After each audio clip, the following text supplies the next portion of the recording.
Hello. Welcome to another video on Money Matters, where we talk about all things related to investing and saving money. Today we will talk about the power of compound interest and how to make it work for you. Compound interest is when the interest earned on an investment is added back to the principal amount, and the interest is then calculated on the new, higher balance. This means that over time, your investment can grow exponentially. Let's say you invest $10,000 at a 10% annual interest rate. After 1 year, you would earn $1,000 in interest, bringing your balance up to $11,000. In the second year, you would earn interest on the new balance of $11,000, which would be $1,100. By the end of the second year, your balance would be $12,100, and so on. The key to making compound interest work for you is time. The longer you leave your investment untouched, the more time it has to grow.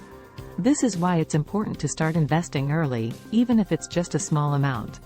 One way to take advantage of compound interest is through a retirement account like a 401k or an individual retirement account, IRA.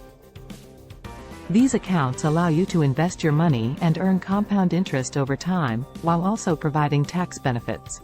Another way to make compound interest work for you is to reinvest your earnings. When you receive interest payments or dividends from your investments, consider reinvesting them back into the same investment to maximize your returns. However, it's important to remember that with the power of compound interest comes the risk of loss. No investment is guaranteed, and there is always the possibility of losing money. It's important to do your research and understand the risks associated with any investment before putting your money into it. In summary, compound interest is a powerful tool that can help your investments grow exponentially over time.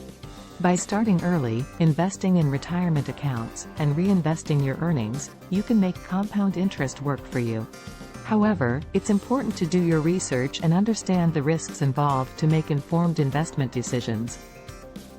Thank you for watching, and see you in the next video.